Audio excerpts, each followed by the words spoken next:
Will the ACC earn 2 spots into the college football playoff later this fall? We'll tell you right here on Locked On ACC.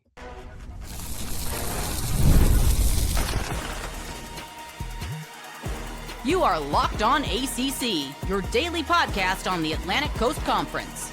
Part of the Locked On Podcast Network, your team every day.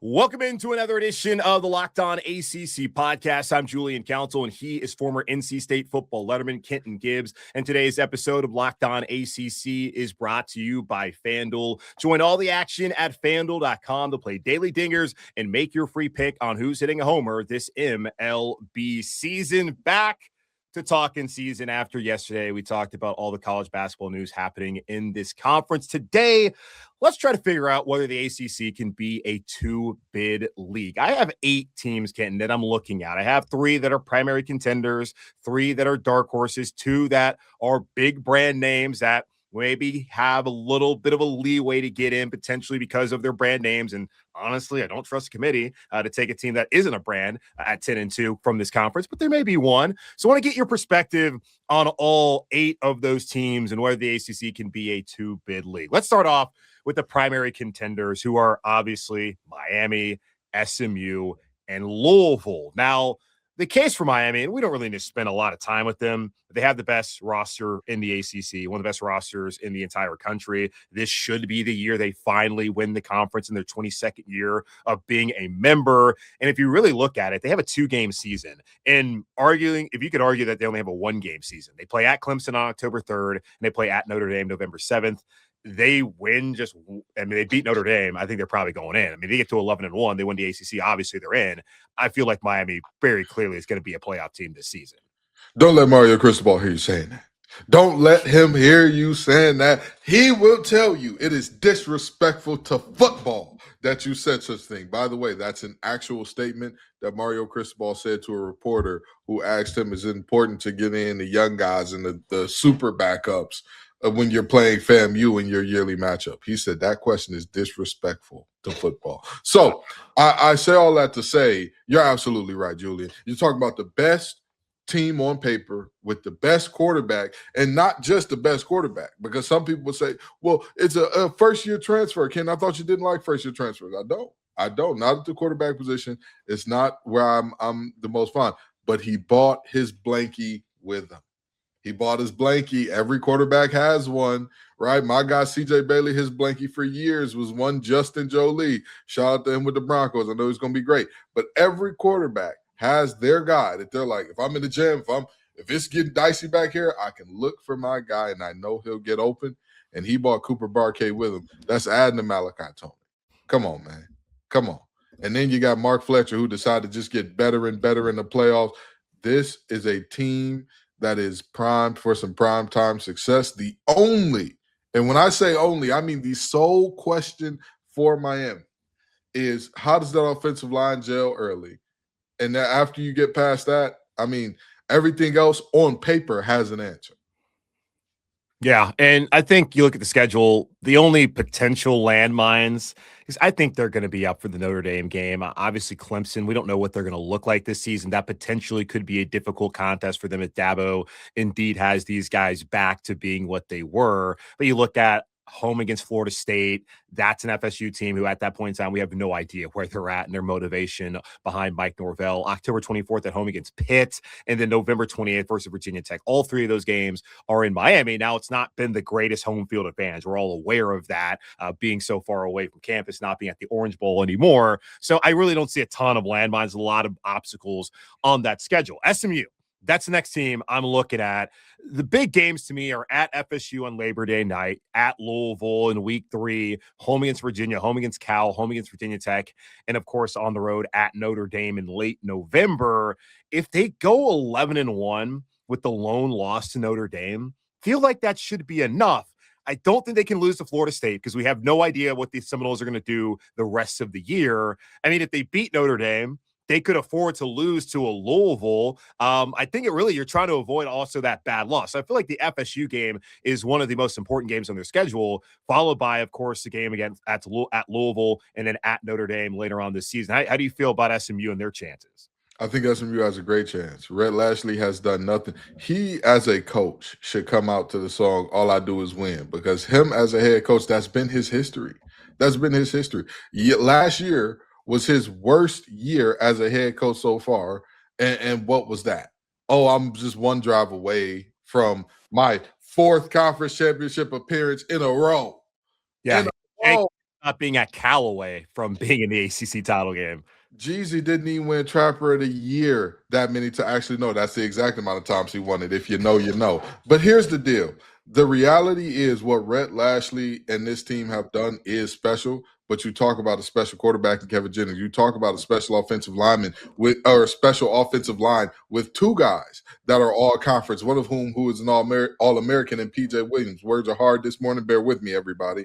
You're looking at an offense that can get it done at a high clip with a commander that is one of the best in not just the ACC, but I think the nation. Defensively, they're bringing back a lot. Yes, they did lose some, but again, with Rhett Lashley's pedigree, with this team's temperament and the way that they're so scrappy. They just find ways time after time after time again. I think they'll be just fine. And the way that they act in that portal every year, the way that they go get dudes every single year, you can never count them out. So with their schedule, their talent, their quarterback, their coach, them going to the playoffs shouldn't shock anybody. No, and you get Virginia, Cal, and Virginia Tech at home. Those are all three games I think they should win there in Dallas. And it's really at Notre Dame. It's going to be the toughest game of the season, and their depth will certainly be questioned late in that year at FSU. We have no idea what to expect, just knowing that it's the first game of the season. We expect that Kevin Jennings will ball out and that team will be ready to go. And then at Louisville will be a tough game. Speaking of Louisville, that's the other team I'm looking at as a primary contender to potentially help the ACC be a two-bid league. And one of the things for them is they have that marquee non-conference matchup, much like Miami has, much like SMU has, but this one is one that they agreed upon. It's not the ACC's agreement with Notre Dame. It's Louisville's agreement with Ole Miss on that Sunday night, Labor Day weekend there in Nashville. That one is massive. If they win that game, they're going to immediately vault into the top 10 of the AP poll for whatever that's worth. And people are going to be talking about Louisville being a college football playoff contender with all the hype there is surrounding Trinidad Chambliss as a potential Heisman Trophy winner and all that they have there. Q1 Lacey and Ole Miss, like that's going to be a good football team. They also have SMU, of course, at home. At State could be a tough one. Home against Florida State, at Georgia Tech, home against Pitt, and then at Kentucky. I mean, it feels like to me, if they lose Ole Miss, you got to beat SMU. Of course, you cannot lose to Florida State, and you can't lose to Kentucky. Like they may have to go 11-1. I don't know if 10-2 is going to be enough for the Cardinals. Hey, listen to me. If you're listening to this, Coach Brown, wherever you hear the sound of my voice, put Isaac Brown in some bubble wrap. You understand? He is no contact for the rest of fall camp. He is just maybe a little thud here and there. Maybe. And I'm being aggressive with that. If the scrimmage is live, he ain't playing. You understand? He is the key to this. In a 2026, where it's all about quarterback playing, we know what the Browns do in terms of developing quarterbacks. Lincoln Keenholz is going to need that run game to be effective and efficient to get it done. That's just the reality. I like Isaac Brown's backup. I think he's a good player, and he showed some things last year.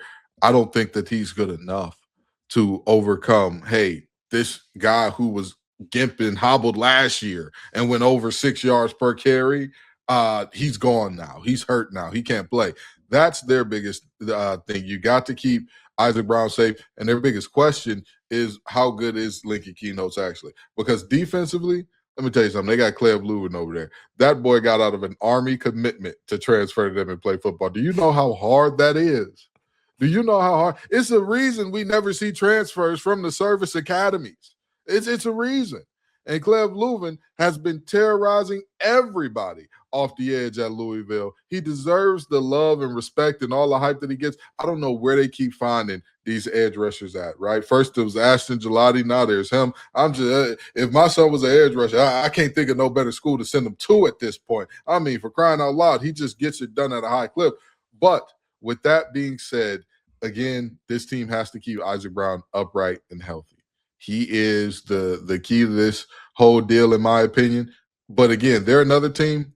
Would I be shocked? No. Would I be surprised? No. Would I be like, all right now, Louisville, I thought you had it in you, but I thought you were going to have that 1 or 2 games a year where Brown and his boys forget how to play football and you staved it off. I love that for y'all. The Cardinals are a heck of a team. I wouldn't be shocked, but I'd be pleasantly happy with they finally got it done and getting in the playoff. I firmly believe that D-lines win, and you look at what they have in Clev Lubin, A.J. Green, Tyler Thompson, that edge rush is going to be something that week 1, Ole Miss breaking in 2 new tackles. That will be an interesting matchup. I think SMU can block them. We'll see if State truly can block them. FSU have no idea there. Georgia Tech probably going to be fine. Kentucky, they got Lance Hurd on $3 million, so they better be able to block him. Pitt also should have a pretty solid offensive line. So that will be really a big difference maker for them this upcoming season, that pass rush, and, of course, what Lincoln Keenholz is able to do. But he has plenty of talent around him and some questions there on the offensive line. But I do trust in Jeff Brom to have this team in contention. So Miami, SMU, Louisville, those are the primary contenders I'm looking at to be the 2 or 3 teams. I don't know if they get 3, but to be the 2 teams to get into the playoff this fall. We're not going to go overboard and say 3, but 2. I think every year this league should at minimum, or maybe even maximum, should have 2 teams in. Like, I don't think it should have less than 2. Maybe not going to get more than 2 the way things are currently constructed with the 12-team playoff and all the politics with the SEC and the Big Ten. But 2 teams every year, that should be what the ACC has. And if you want to believe, because I don't know if I can do it, if Virginia wins that game last year, Miami did get in as an at-large. Do they let Miami still in? I don't know, but I'm going to try to believe that Virginia and Miami were about to be 2 teams in the ACC last year. Had the Wahoos won that game in overtime back in Charlotte in December. So those are the primary contenders. What about the dark horses? I have 3 of them, and bear with me. Just hear me out. Let's talk about that here in just a moment on Locked On ACC. Baseball fans, if you think you know who's hitting a homer today, FanDuel is giving you a free chance to call your shot with daily dingers. It's easy to play. Just make your free pick for who you think will hit a home run in their game. If you're right, you'll receive a profit boost to use in your next bet for a chance at extra winnings. Best of all, you can make a free pick every day throughout the MLB season. Daily dingers is another fun way to stay engaged with everyday's games, whether you're following your favorite team or keeping an eye on matchups across the league. Every game has someone capable of going deep. Now you get the chance to make your prediction before first pitch. Sometimes a hitter who's been on a hot streak, a favorable pitching matchup, or even a ballpark that tends to give up home runs. Those are always the first things I look at before making my daily dingers picks. So are you ready to play your game today? Join the action at FanDuel.com. That's FanDuel.com to play daily dingers and make your free pick on who's hitting a homer. Play ball and swing for the fences on FanDuel, an official partner of the MLB.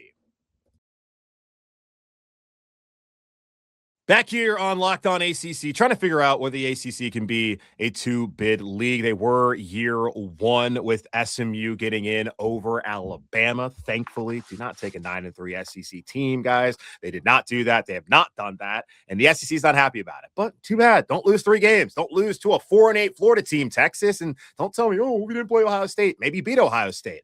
Don't want to hear it. All the whining coming from that conference is just nauseating.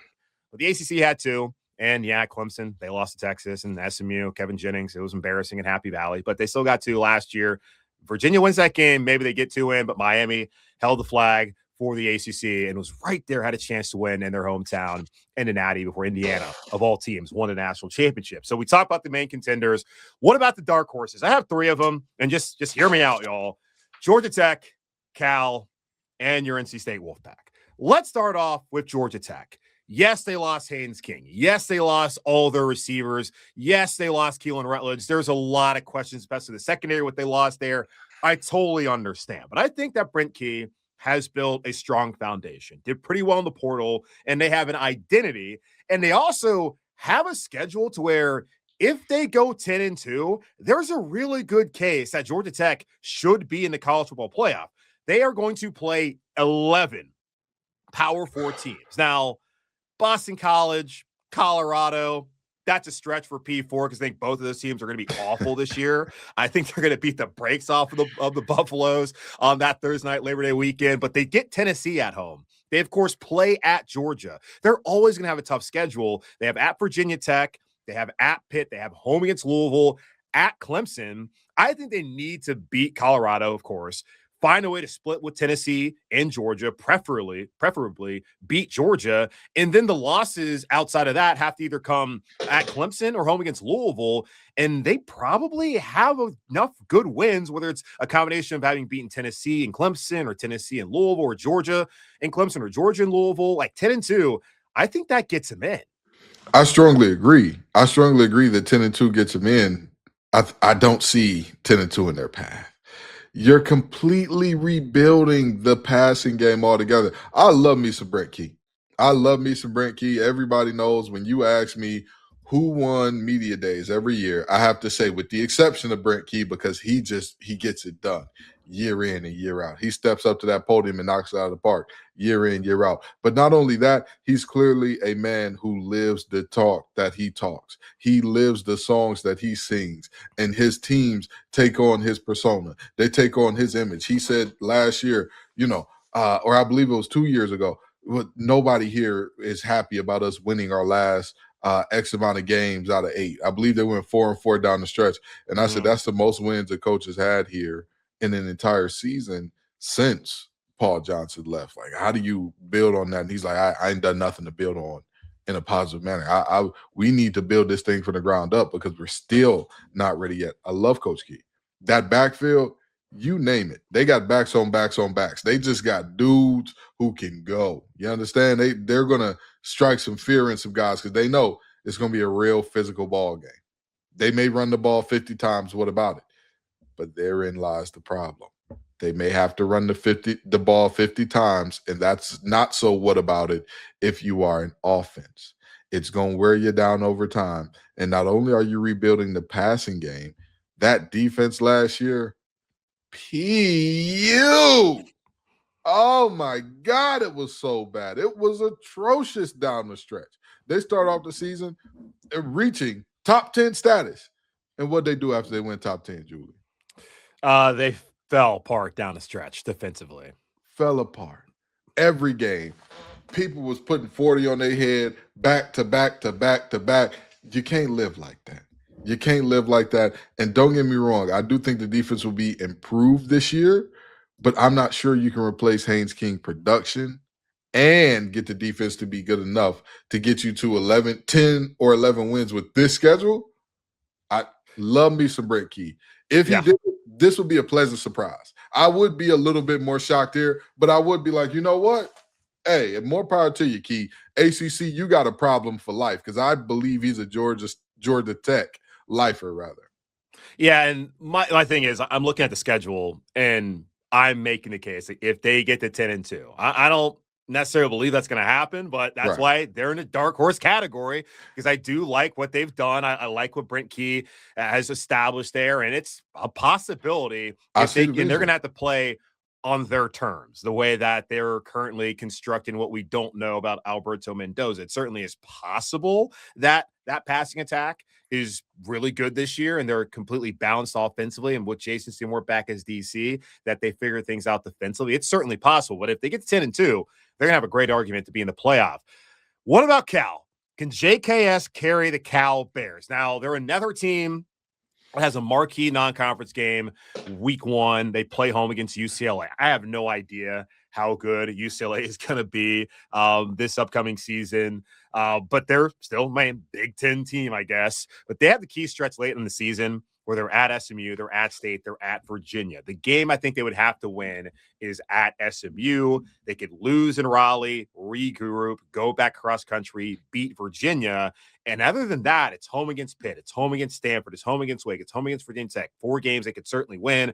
At UNLV, they should win that game, certainly. And I think it's Jackson Arnold's going to be the starting quarterback there. He can't play. Home against Clemson, like at Syracuse, like they have a schedule that can be manageable, especially the home games. It's just that one key road stretch. And if they get to 11-1 with the win against Clemson, with the win against UCLA, and that loss is either at State or at Virginia, and they get the SMU game, I mean, 11-1 Cal, they're right there in it. Now, can they get there? But with that scenario, I feel like they're in it, and they have JKS, arguably the best quarterback in the country. I'm not saying he is. I'm just saying he's one of the best quarterbacks in the country. He throws one of the prettiest balls in the country. He has some of the most zip on that thing. I mean, that ball's coming out with some mustard now. I wouldn't be surprised to find out his receivers are wearing 2 pairs of gloves. And they have one of the most exciting coaches in the nation. The only problem is we're talking a year one head coach. And by year one head coach, I don't mean year one here. First time being a head coach ever being a head coach. That is, I love me some Tosh Lapointe. I've talked about what he's done on the recruiting trail. I've talked about how well they're doing out there. And I truly believe that in a couple years, they're going to be here. But I've got a couple questions. I've got a couple questions for Cal. Who's going to be your wide receiver one? Who's going to be Ian Strong? Okay. And you believe that Ian Strong is the type of wide receiver one you can get to the playoff with if you don't have a defense that is also like, hey, they're like that. These guys are. And again, Tosh Lapointe did a heck of a job in the portal. So I'm not saying that they're nothing. I'm just saying I don't know if they're good enough defensively and depth-wise to overcome first-time head coach. And although JKS has a rocket launcher attached to his left arm, sometimes the computing up there, sometimes the processing of what's happening, it doesn't necessarily match up. And so you combine all those factors. That one, to me, that goes a bit beyond pleasantly surprised for me. And I love the algorithm. Lord knows I love me the algorithm. So there would be few people as excited as me outside of Berkeley to see them go all the way next year. But with that being said, I would be legitimately like, my Atlanta, anything is possible, ACC. Anything is possible because Cal got their year one with Coach Tosh Lapointe. But again, I just think I have a few too many questions for this team. Yeah, and look, year one Indiana under Kurt Cignetti. And I know that's going to break everybody's brain. And I'm not necessarily trying to make that argument. My thing is you have an established quarterback who is crazy talented. You have a coach, Tosh Lapointe. You look at defensively, it's not like he's bringing kids from Akron and from like New Mexico and all of that.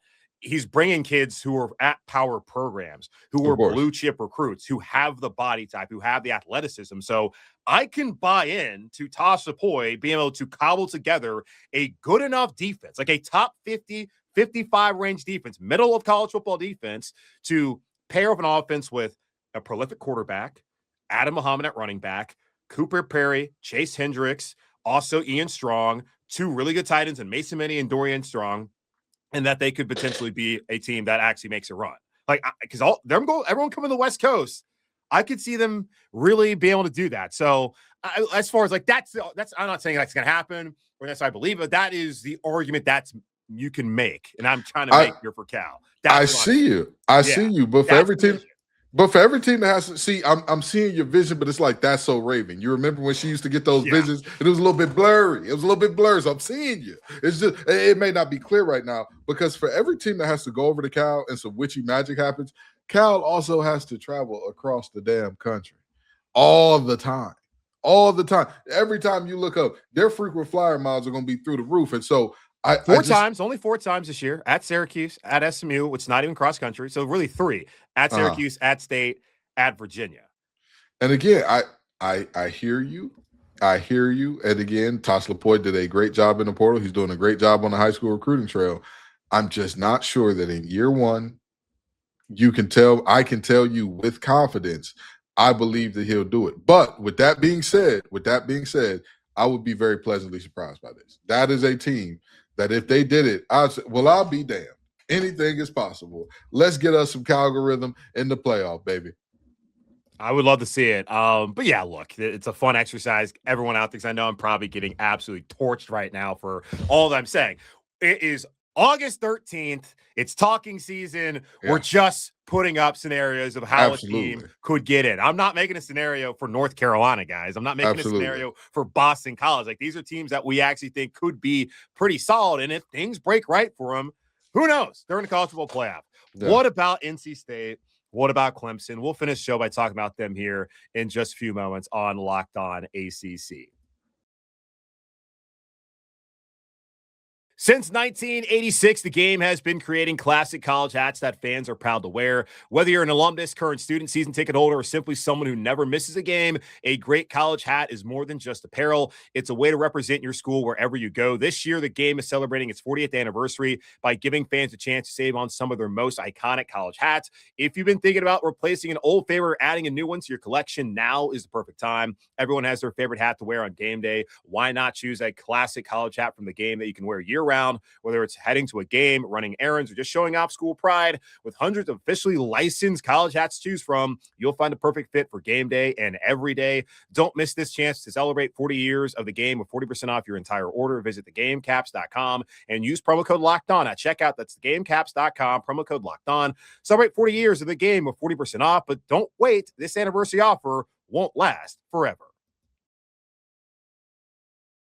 Making two more cases for teams that could potentially help the ACC be a two-bid league in 2026. Although I said 8 teams start off. The other team I had wrote down was Florida State. I don't think that's going to happen, but they do have a schedule much like Georgia Tech where if they go 10-2, they can get in. They have SMU at home on Labor Day night. They're at Bama. I'm not particularly high on Bama, but it's still Alabama. They have Virginia at home, at Louisville, at Miami, home against Clemson. Like, that's the real stretch. And, of course, Florida to end the season. So there's enough quality teams on that schedule where as long as they don't lose to Central Arkansas in Boston College and have that being an anchor to them, the Noles could do it. Will they do it? Highly unlikely. So let's make the case for NC State, which is kind of crazy to think, oh, FSU, no way. NC State, maybe the schedule.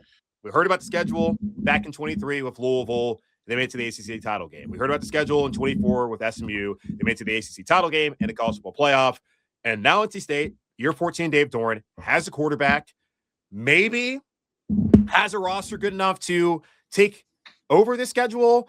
They don't have a marquee non-conference game. That's the one thing at Vanderbilt. All due respect to them. Pavia is not there. We'll see what Jared Curtis, the number 1 quarterback recruit, can do in Nashville. But yeah, Vandy, that's a game obviously you have to have if you're State. You can't lose to Richmond. You can't lose the App. Lord knows you cannot lose the App State, especially if you want to go to work the next day. You can't let that happen. Been through it with Carolina. State fans, I'm praying for y'all when that game rolls around. Not really. 11-1 and nothing less feels like what it's got to be. And the losses would have to come either at Virginia or home against Cal. Like, I can't see any other loss being excusable for this team this upcoming season if they want to be at 11-1. And if they go to the ACC title game, they lose that game, be like SMU and sneak in 11-2, because I just don't think the strength of schedule is necessarily there, and they need that win against Louisville. See, I'm glad that Julian didn't tell me who the teams were in pre-production, because if he would have told me Florida State, I would have called up David Locke myself and said, let's start drug testing these hoes. Okay. I know me and Julian about the same age. He strikes me as a guy, we got similar taste in music. When Gucci Mane said, I finessed the plug, I got extra drugs, it meant to distribute them, not use them. Okay. He wasn't using that copious amount. But I'm glad to know that you didn't include them. So now we don't got to get you tested. But NC State, the schedule is there. Quarterback in year 3. You got a running back that did a hell of a job filling in for Hollywood Smothers last year. The wide receiver core is rebuilt. Obviously, you know, it was a mad dash on receivers getting out of state in terms of Terrell Anderson going to USC, Noah Rogers going to Alabama, Teddy Hoffman going to PEDs and getting suspended. You know, it was a mad dash. That's just the reality. It's unfortunate, but it is what it is. But the defense should be improved. They were playing guys out of position terribly last year.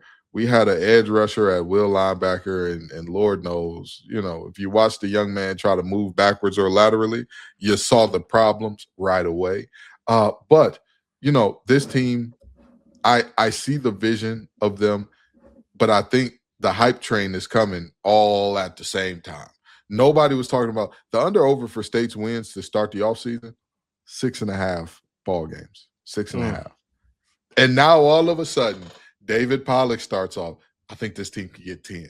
Then Tom Luganbill, this team could get 10. Then Mark Richt, I agree with you, I can see 10. Now we got none other than Julian Council saying this team can do it. They can get there behind CJ Bailey's arm. I don't think that you're wrong. I would just say this hype train over the past 3 weeks, I don't know what the hell has happened, but everybody said, we can all see it. The schedule is Charmin soft. In terms of true road games where you're going to a state that does not share a border with North Carolina, I believe they only have one game like that, and I believe that's Florida State. I could be wrong there, but I believe it's just Florida State. With that being said, they still got to show improve. They still got to show improve. Doran has been the greatest beneficiary of rivalry week being the last week of the season because he gets to beat up on the old the North Carolina Tar Heels. I'm being nice today. He gets to beat up on those guys at the end of the year and, goes into a bowl game, does whatever he does. But I'm telling you, there's a world where they win 10. There's a world where they win 11. I'm not sure if I commit to it, but if NC State were to make the playoff this year, not only would I be pleasantly surprised, Julian gonna have to do all those post games by himself because I'll be drunk with an O. You understand? I'm be drunk. I'll be out there. The Hennessy will be flowing. Oh, never mind. They ain't one of our spots. The drink will be flowing, and it'll be flowing directly to me. I am simply laying out the path for how State can get there. I'm not saying it's going to happen, but this is the path for the Wolfpack. And yeah, I mean, the last time they had, I think, legit playoff hype would have been with that 17 or 18 season back when Bradley Chubb was still there, Justin Jones, BJ Hill. They had the defensive line. Larry delivers. Yeah, and Cole Kubelik, he was on ESPN. He was the only one I saw who had State in his playoff that season, and they went out there and lost week 1 to South Carolina. So hopefully, for your sake and all the sake of folks there in Raleigh and throughout the U.S. and the world, the Wolfpack do not head to Charlottesville and lose week 1. And everyone's saying, here we go again with State. Lucy, the football. Dave can't get it done. But this is the way for Dave to get it done. No marquee non-conference game. Got to go 11-1.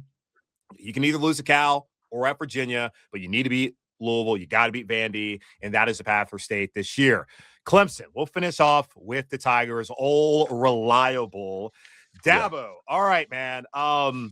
They got to split with LSU and with Miami. I think the only excusable losses for Clemson is at Cal, week 4, gut check on a Friday night in Berkeley, home against Georgia Tech. You can't lose to Florida State, but TBD on what they end up being. Can't lose South Carolina at home for a third straight time. Like, that one cannot happen. You think back a couple years ago when Clemson was 9-2, they had lost to Louisville, they had lost to Georgia to start off the season, and the playoff committee had them ranked 12th. They were still in position to potentially get into the playoff with a win against a 15th ranked South Carolina. I don't think the South Carolina team this year is going to be ranked 15th come November 28th. So you better damn well beat LSU or beat Miami. And then other than that, maybe you can lose 2 because you are Clemson, but I don't know if the committee, I don't know if college football in its own right is giving you the benefit of the doubt like they were a couple of years ago. So it might have to be 11-1 for the Tigers with a split against LSU, Miami, and only losing to a Cal or a Georgia Tech, maybe even a Virginia Tech at home. Let me tell you something. Tyler from Spartanburg and half the state of South Carolina will be howling at the moon like muddy waters if this team was to be able to get in to the playoff. If you don't know who Muddy Waters is, Google him. You'll find out some real good music today. But now I look at this team and I say, not only is this schedule difficult, you got quarterback issues, man. Why are we still talking about who's your starting quarterback going into camp when one guy's been on campus for 3 years? And you know what? A lot of Clemson fans say, I'm milking that. I'm overplaying up the quarterback thing. Okay, fine. Who the hell are your defensive tackles, man? Who are your big fellas that's going to clog it up in the middle? I love me some Will Help. I think he's a bad brother. I think he's one of the baddest dudes in the ACC in terms of defensive line, bar none. Bar none. You can't. Who's going to be not only his running mate, but his big fellas in the middle? Every defensive end needs a good defensive tackle that's going to press the pocket, draw those double teams, make it just a little bit easier on them on the edge. Will Help led the team in sacks last year, despite the fact that they had 2 guys that were projected to go in the first round on that team. This is a group that I think they're good. I think they top end talent. I think they're going to be good. Problem is lack of portaling equals a lack of depth. And if that happens, how do you make it through those really tough games? Because we're accustomed to seeing teams wear down later in the season because they don't have depth. But we saw with Clemson, it was late in games early in the season where Your starting defensive lineman cannot play 60 snaps a game. That's not realistic in college football. You've got to get them guys some help. So I'm interested. I'm intrigued by Clemson outside of the quarterback position. And I know Gideon is supposed to be the next coming at running back. And so we'll see how that works out. But I struggle to see that this is another one. The vision is there. Proof of concept for Clemson to be successful is there. Dabo is a heck of a coach, national championship winner, multiple-time national championship winner, and ran the ACC for damn near a decade, it seemed like. I'm not sure if he still got the magic touch.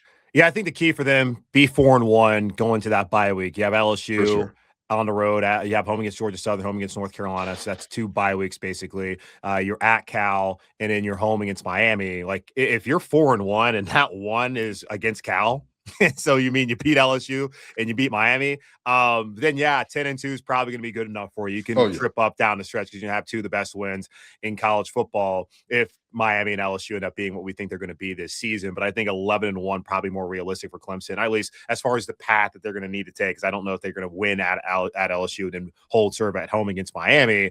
And then after that, if you're 4-1, I mean, Charleston Southern, Virginia Tech, Florida State on the road, at Syracuse, home against Georgia Tech, at Duke, home against South Carolina, like that. There's going to be a lot of momentum for the Tigers down the stretch. So Dabo said that right now, no jobs are won. They got a bunch of nobodies. Everyone's have to go out there and earn it. We'll see if that works. They do have a big scrimmage this weekend, and we'll get some intel on that on Monday when we talk about Christopher Vizina and also about Tate Reynolds, who is trying to take over that quarterback spot as a true freshman. But that is the case for 8 teams, 7 really, in the ACC to potentially make the college football playoff. I think this could be a 2-bid league, probably banking on Miami, SMU, and Louisville, but maybe one of those dark horses or old reliable Clemson finds a way to get into the CFP later on this fall. But that's going to wrap up this edition of the Locked On ACC podcast, part of the Locked On Podcast Network. We're your hosts, as always, Julian Council and Kenton Gibbs. Again, subscribe and follow the show for free over on YouTube and wherever you listen to your favorite podcast. And be sure to follow us over on the socials at Julian Council and at TGIF_Kenton. In the meantime, be safe, be happy, be whole, and we'll talk to y'all on Friday here on Locked On ACC.